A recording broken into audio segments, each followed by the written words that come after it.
Blood dripped from the rusted chains binding Chicago's most feared syndicate leader to a dying oak. He expected a rival's bullet to end his reign. Instead, an 8-year-old boy appeared through the fog, holding a half-eaten sandwich and a pair of bolt cutters that would forever alter the underworld. The heavy dampness of an unforgiving October morning clung to the sprawling, dense foliage of the Cook County Forest Preserves.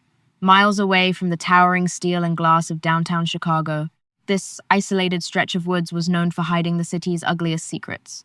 Dominic Salvatore, the 34-year-old head of the Salvatore crime syndicate, was supposed to be one of them.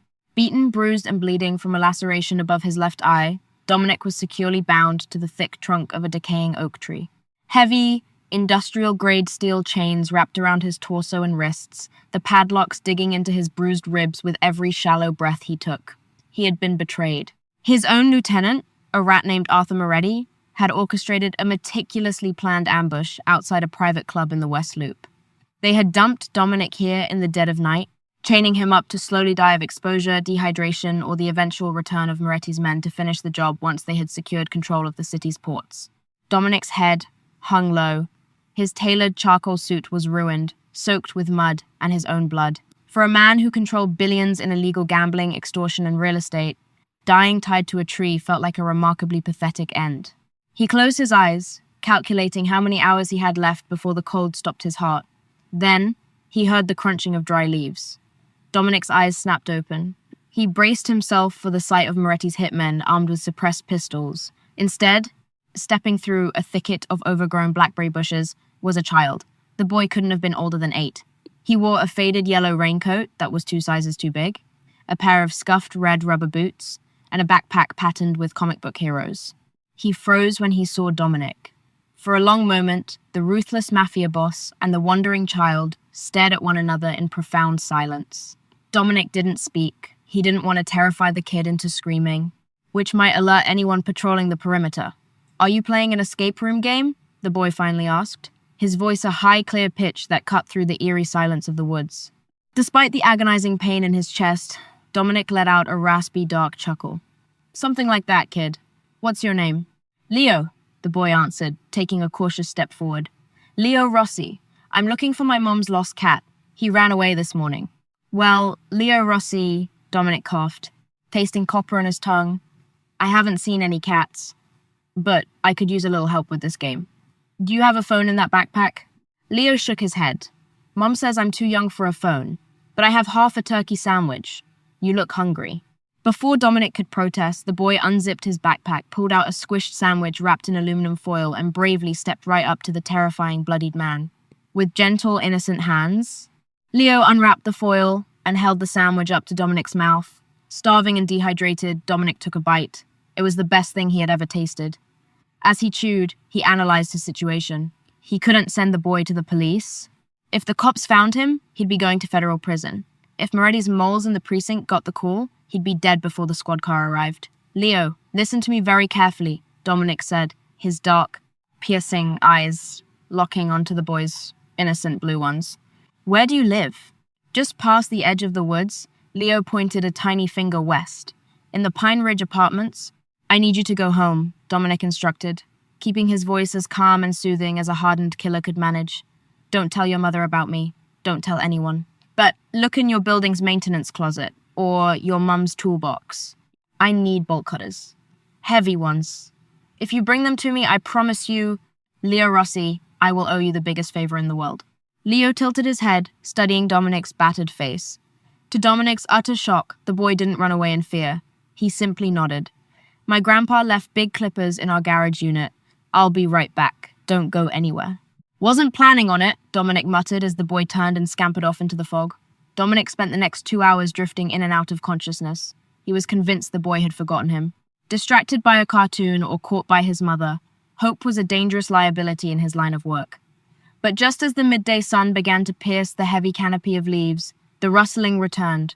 Leo emerged, dragging a massive, heavy-duty pair of rusted bolt cutters that were almost as tall as he was. He was panting, his face flushed with effort. "Got him?" Leo wheezed, dropping the heavy iron tool at Dominic's feet. "You're a good kid, Leo," Dominic breathed, a profound sense of awe washing over him. Because of the chains restricting his hands, Dominic couldn't reach the cutters. I need you to do the heavy lifting. Put the blades over the padlock link on my waist and push down with all your weight. It took 20 minutes of agonizing effort. Leo jumped on the handles, using his entire 80-pound body weight to force the heavy blades through the thick steel. Finally, with a loud crack, the primary padlock snapped. The chains loosened just enough for Dominic to slip his right hand free. From there, fueled by pure adrenaline and the instinct to survive, Dominic grabbed the cutters and snapped the remaining locks. Heavy steel crashed to the forest floor. Dominic collapsed to his knees, gasping for air, rubbing his raw, bleeding wrists. He looked up at the little boy in the oversized yellow raincoat. Dominic Salvatore owed his life to an 8-year-old civilian. He reached into his ruined jacket pocket, pulling out a heavy, solid gold money clip that Moretti's men had foolishly failed to loot. It was engraved with a singular crest, a coiled viper. He handed it to Leo. "Keep this safe," Dominic said, his voice a low, gravelly vow. "If you or your mother ever need anything at all, you show this to anyone at the Starlight Room downtown. Tell them Dominic sent you." Leo pocketed the heavy gold clip, oblivious to the terrifying weight of the criminal power it held. "Okay, bye, mister." As the boy walked away to continue his search for a lost cat, Dominic stood up. The vulnerability in his eyes vanished, replaced by a cold, murderous fury. He had a city to take back. 3 weeks had passed since the incident in the Cook County woods. The Chicago underworld had been violently turned upside down. Arthur Moretti was found at the bottom of the Chicago River, encased in concrete, and the Salvatore Syndicate was back in power, more ruthless and untouchable than ever before. Dominic had purged the traitors with brutal efficiency. Yet, amid the bloodshed and reclaiming of his empire, Dominic's mind obsessively returned to the boy in the yellow raincoat. He had his right-hand man, Silas Russo, run a quiet, thorough background check on a Leo Rossi living in the Pine Ridge apartments. The file Silas handed him painted a grim, all-too-common picture. Leo lived with his mother, Clara Rossi. Clara was 28, a fiercely hardworking woman who split her time working shifts at Diner 42 on State Street and taking night classes for nursing. Her husband had died 3 years prior in a tragic hit-and-run, leaving her drowning in medical bills and a predatory mortgage. Worse, Clara had desperately borrowed money from a local loan shark to keep a roof over Leo's head. The loan shark was Tommy the Jaw Rizzo, a low-level enforcer who used to kick up to the Moretti crew. With Moretti gone, Tommy was acting recklessly, squeezing innocent civilians dry. Clara was currently 3 weeks behind on a high-interest payment, and Tommy had been making daily, threatening visits to her workplace. Dominic read the file in the dimly lit back office of his club, his jaw clenching so hard his teeth ached. He closed the manila folder. "Get the cars ready, Silas. We're taking a trip to State Street." It was a bustling Tuesday afternoon at Diner 42. The smell of frying bacon and bitter black coffee hung thick in the air. Clara Rossi wiped down the Formica counter, her hands trembling slightly. She was a strikingly beautiful woman, with weary hazel eyes and auburn hair tied up in a messy bun, but exhaustion was etched deeply into her features. The diner's bell chimed. Clara looked up, her blood running cold. Tommy Rizzo strutted in, flanked by 2 hulking muscle men. He smiled, displaying a gold tooth, and slid into a booth right near the register. The few patrons in the diner immediately lowered their heads, recognizing the danger. "Clara, sweetheart," Tommy sneered, tapping heavily on the table. "You're ignoring my calls. That hurts my feelings."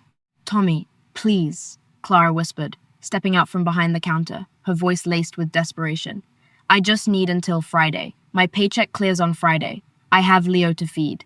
"I don't care about the kid, Clara," Tommy snapped, his tone turning vicious. He grabbed her wrist, his grip bruisingly tight. "You owe me $5,000. If I don't get it today, maybe I take something else of value. Maybe I pay little Leo a visit at his school." The diner's front door didn't just open, it was violently kicked wide. The midday chatter of State Street was instantly silenced by the imposing presence of 6 men in immaculate, dark, tailored suits filtering into the diner. They moved with military precision, locking the door behind them and pulling the blinds down. Then, Dominic Salvatore walked in. He wore a pristine black overcoat, a silk tie, and an aura of absolute terrifying authority. The fading scar above his left eye only added to his menacing presence. The temperature in the room seemed to drop 10 degrees. Tommy Rizzo let go of Clara's wrist, his face draining of all color. Every thug in Chicago knew the face of the Viper. "Mr. Salvatore," Tommy stammered. Scrambling to stand up, I didn't know this was your territory. We're just handling a little private business. Dominic didn't look at Tommy. His dark eyes bypassed the thugs entirely and settled on Clara. He saw the red marks on her wrist. He saw the terror in her hazel eyes. And deep within the cold, heavily fortified walls of his chest, something violently shifted. "Silas," Dominic said softly, his voice barely above a whisper, yet it echoed like thunder in the quiet diner.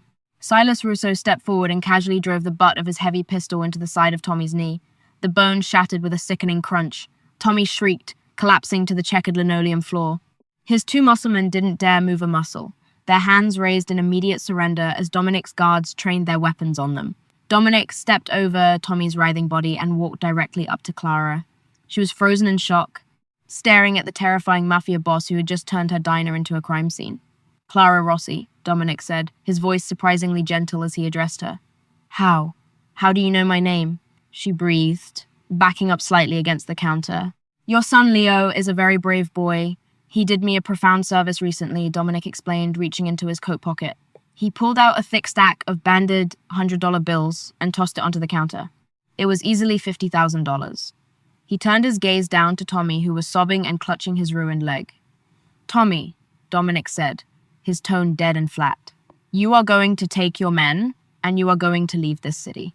If I ever hear that you looked in the direction of Clara Rossi or her son again, I won't break your leg, I will peel the skin from your bones. Is that clear?" Yes, Mr. Salvatore. I swear to God," Tommy wailed, scrambling backward. Silas and another man grabbed Tommy by the collar and dragged him out the back alley exit, his goons rushing out behind them. The diner was dead silent. Clara stared at the massive pile of cash, then up at Dominic. I can't take this," Clara said, her voice shaking. "I don't know who you are or what my son did, but we don't take mob money." Dominic took a step closer. The sheer magnetism of the man was overwhelming. "It's not mob money, Clara. It's a debt being repaid. A life for a life." Before Clara could process what that meant, Dominic turned to the diner's manager, an older man cowering behind the grill. "Who owns this building?" Dominic demanded. The corporate bank, sir?" the manager stuttered. Dominic looked back at Clara, a strange, protective fire burning in his eyes. "Not anymore." By the end of the day, the local news stations and underworld whispers were burning with a shocking revelation. Dominic Salvatore, the untouchable, ruthless ghost of Chicago, had brazenly stepped into broad daylight. He had violently crippled a loan shark in front of witnesses, bought an entire city block in cash, and transferred the deed of the Pine Ridge apartments into the name of a civilian waitress. The entire city was shocked. A Mafia boss had chained himself to a single mother and her son, and nobody, not the police, not rival families, and certainly not Clara Rossi herself, had any idea what would happen next. For 48 hours, Clara Rossi barely slept. The $50,000 sat in a brown paper bag on her cramped kitchen counter, mocking her with its terrifying potential. The deed to the Pine Ridge apartments, bearing her name, felt heavier than lead. She had spent her entire adult life playing by the rules, working grueling shifts, clipping coupons, and swallowing her pride only to be violently thrust into the orbit of Chicago's most dangerous phantom. On Thursday evening, after leaving Leo with her trusted neighbor, Mrs. Higgins, Clara put on her only decent black dress and a worn trench coat. She hailed a cab to the Starlight Room, the opulent, neon-lit nightclub nestled in the heart of the River North district. The club was a fortress disguised as a playground for the elite. Bouncers the size of offensive linemen guarded the velvet ropes. When Clara approached, clutching the brown paper bag to her chest, the head bouncer sneered, preparing to dismiss her. "I need to see Dominic Salvatore," Clara said, her voice shaking but her chin held high. "Tell him the waitress from Diner 42 is here to return his property." The bouncer's expression shifted instantly from arrogance to guarded apprehension. He tapped his earpiece, whispered a few words, and within seconds, the heavy brass doors were opened for her. She was escorted past the pulsating dance floor, up a spiraling glass staircase, and into a soundproofed VIP corridor. A massive mahogany door swung open, revealing Dominic's private office. It was a study in intimidating wealth, dark leather, imported scotch, and floor-to-ceiling windows overlooking the glittering Chicago skyline. Dominic stood by the window, a crystal tumbler in his hand. He wore a crisp white shirt, the collar undone, looking less like a ruthless mobster and more like a weary king. Silas Russo stood quietly in the corner, his eyes sharp. "You can leave us, Silas," Dominic murmured without turning around. Silas nodded and slipped out, closing the door with a soft click. Clara marched forward and slammed the paper bag and a manila folder containing the deed onto Dominic's pristine glass desk. "I don't want it," Clara stated, her voice trembling with a mixture of fear and indignation. "I appreciate that you got Tommy Rizzo off my back, Mr. Salvatore. I really do. But I am a mother. I am a nursing student. I don't launder money. I don't accept blood money. And I certainly don't want the deed to an apartment building extorted from a bank." Dominic finally turned. The ambient city light caught the sharp angles of his face and the faint scar above his eye. He didn't look angry. He looked utterly fascinated. In his world, people begged, lied, or bled for a fraction of what was on that desk. Yet here was a woman, barely scraping by, throwing a fortune back in his face. "It isn't extorted, Clara," Dominic said, his voice a low, soothing baritone. "The corporate bank that held your mortgage was heavily invested in an illegal offshore gambling ring that my syndicate quietly controls. They owed me a favor. I simply collected it. The building is yours. Clean, legal, and registered." "There is nothing clean about you," Clara fired back, immediately regretting her audacity when Dominic took a slow, deliberate step toward her. "You're right," he agreed softly, stopping just a few feet away. "My world is dark, Clara. It is violent and it is unforgiving. But your son stepped into that darkness 3 weeks ago. I was chained to a tree in the Cook County woods, left to die by men who smiled at my face and stabbed my back. Leo didn't see a monster. He saw a man who needed help. He brought me bolt cutters. He saved my life." Clara's breath hitched. The escape room game. "He told me he helped a man with a game in the woods. That was you?" "That was me," Dominic confirmed, his dark eyes locking onto hers. "In my world, a debt of life is absolute. You keep the building so Leo always has a roof. You keep the money so you can finish your nursing degree. And you never have to see me again. That is my promise." Clara looked at the terrifying, powerful man standing before her. Beneath the expensive clothes and the chilling reputation, she saw a profound, haunting loneliness in his eyes. He was a man accustomed to betrayal, utterly disarmed by a child's simple act of kindness. Before Clara could respond, the office door flew open. "Mum!" Clara whipped around. Leo was standing in the doorway, wearing his oversized yellow raincoat, flanked by a very panicked, apologetic Silas. "I'm sorry, boss," Silas stammered. The kid slipped away from his babysitter, walked 3 blocks to the club, and bypassed the perimeter guys. He said he needed to see his mom. Clara dropped to her knees, pulling Leo into a frantic hug. "Leo! You can't just wander the city at night. What were you thinking?" Leo hugged her back, then peeked over her shoulder. His eyes widened. He pointed a tiny finger at the most feared man in Chicago. "It's the escape room guy!" Leo cheered. "Did you win?" Dominic Salvatore, the viper of the Chicago underworld, let out a genuine rumbling laugh. It was a sound Silas hadn't heard in a decade. "I did, Leo. Thanks to you." "Can we get ice cream now?" Leo asked. Oblivious to the fact that he was standing in the epicenter of a criminal empire, Dominic looked at Clara, a soft, almost vulnerable expression crossing his hardened features. "My driver will take you both home.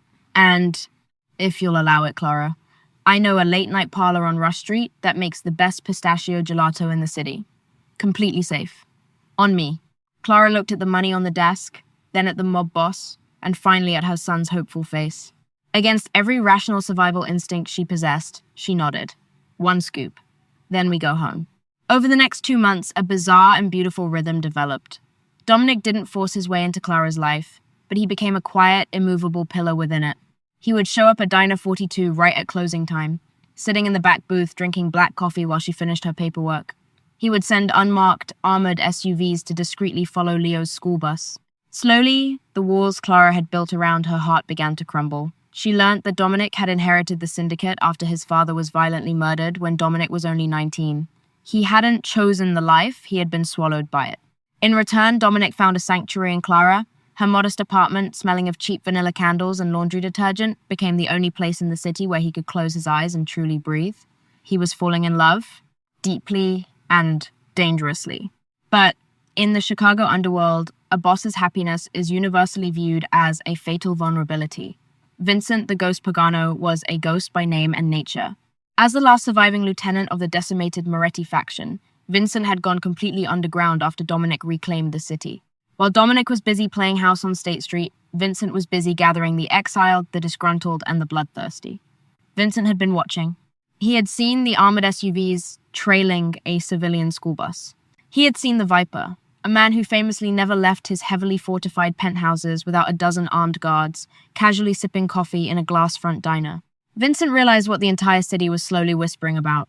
Dominic Salvatore had found a heart, which meant he finally had a target on his back that wasn't wearing Kevlar. It was a crisp Saturday afternoon in late November. The wind coming off Lake Michigan was biting, but the sky was a brilliant, cloudless blue. Dominic had done the unthinkable. He had taken Clara and Leo to the Shed Aquarium. For 3 hours, they were a normal family.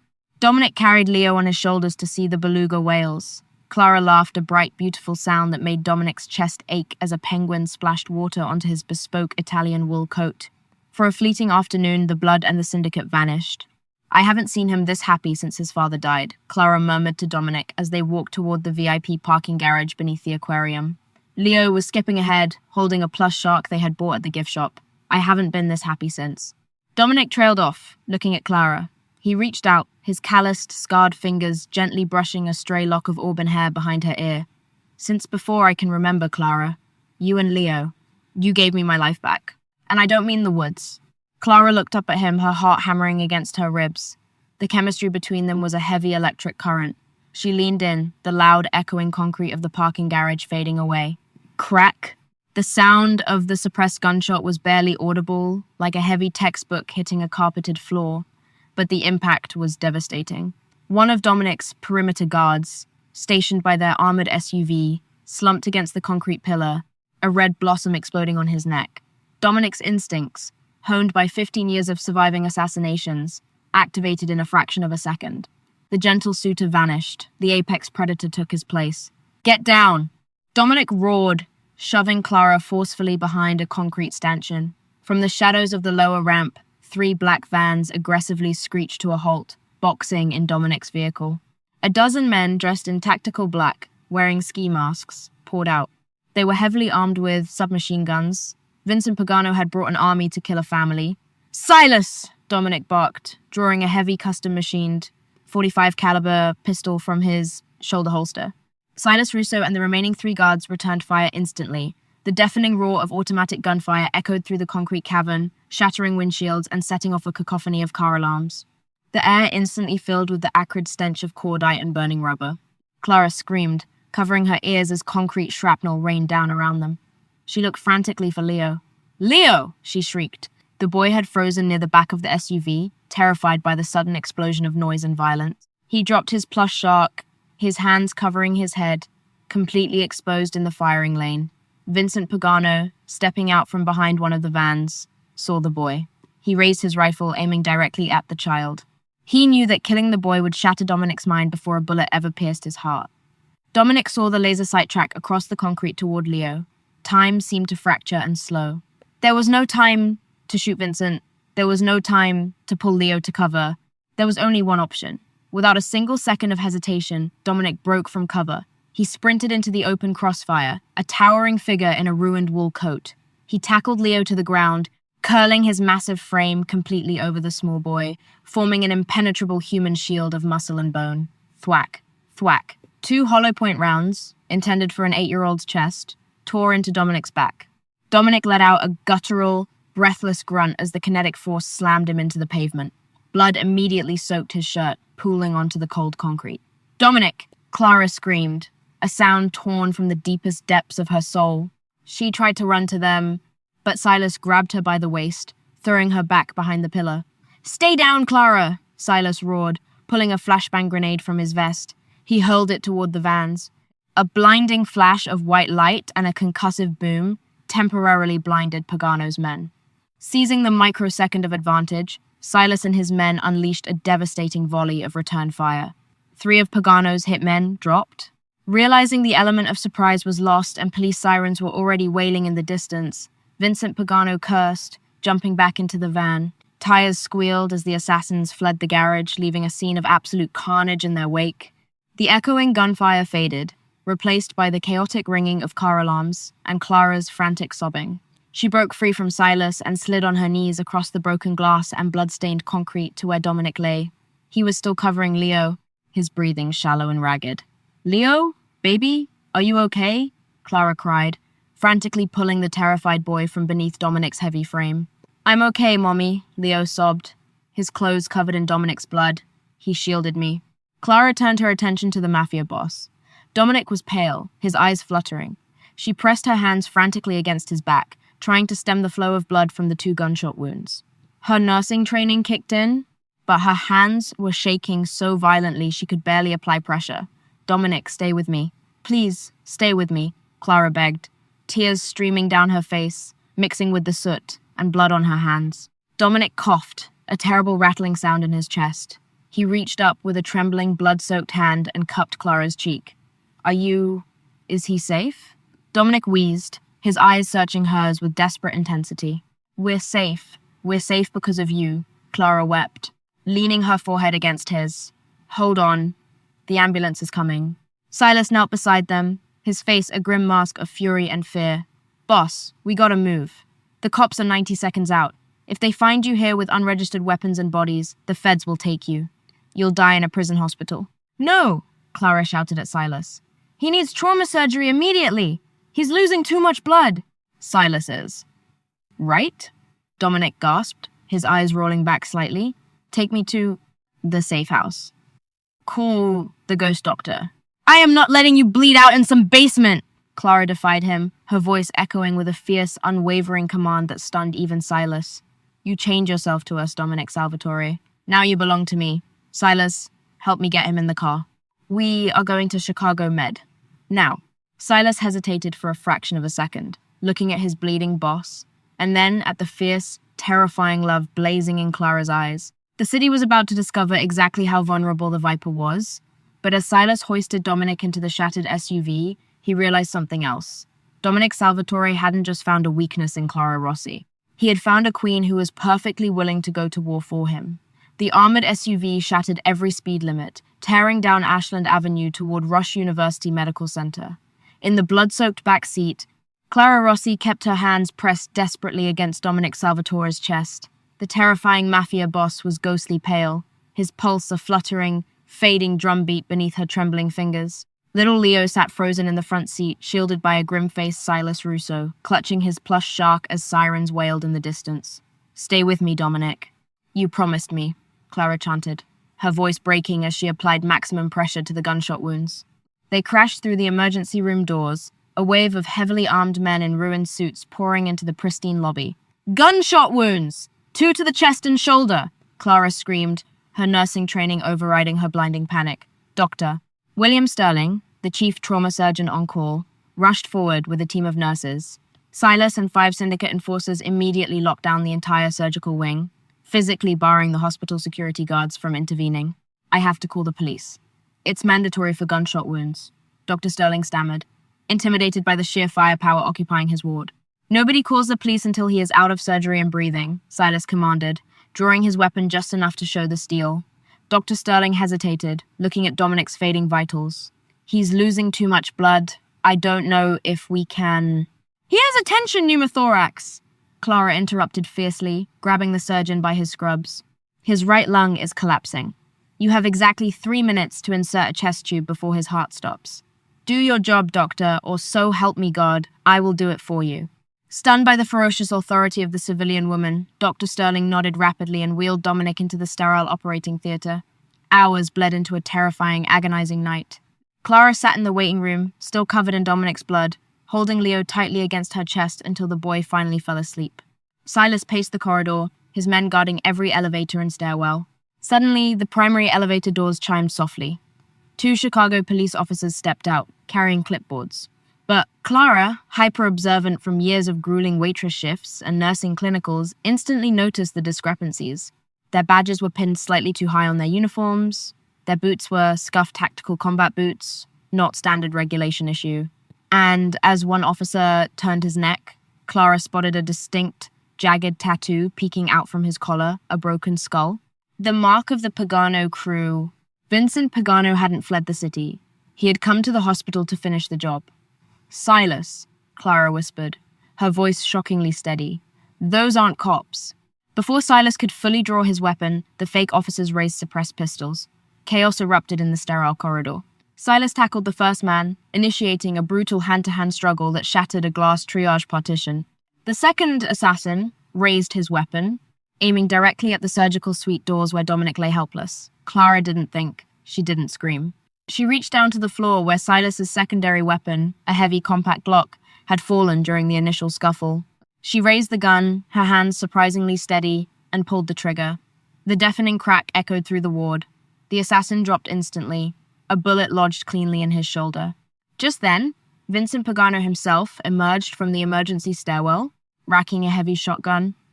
But before he could aim at Silas, Clara pivoted. She didn't hesitate for a fraction of a second. She fired twice.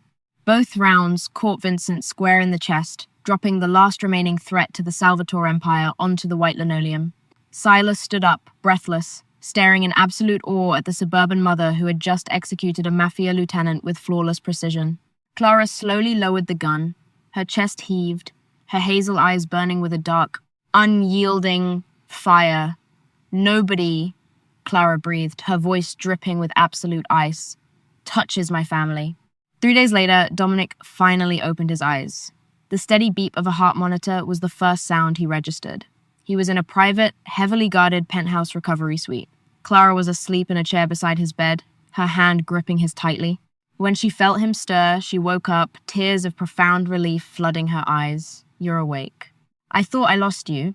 Dominic rasped, wincing against the agonizing pain in his ribs. Pagano. Pagano is dead, Silas said, stepping out from the shadows of the room. He looked at Clara with a newfound absolute reverence.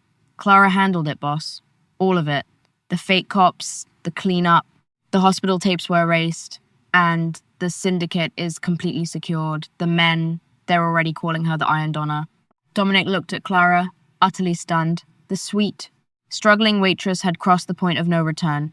She had embraced the darkness to protect the light. You didn't have to do that, Dominic whispered, weakly pulling her hand to his lips. You were supposed to be safe. Safe was a cramped apartment and a loan shark, Clara replied softly, leaning down to press a gentle kiss to his forehead. I chose you, Dominic, chains and all. And where you go, Leo and I go. Dominic smiled, a genuine, powerful expression that chased the shadows from the room. The Viper of Chicago had finally found his equal. The little boy with the bolt cutters had freed a monster, but in doing so, he had crowned a queen. Today, the Salvatore Rossi Syndicate remains an untouchable, terrifying urban legend in the heart of Chicago. Whispers still circulate about a ruthless mobster who bought a city block for a struggling waitress. Others claim a fierce mother violently dismantled a crime ring to protect her child. Ultimately, their violent, beautiful saga proves one undeniable truth. The most dangerous weapon in any underworld is a family that refuses to be broken.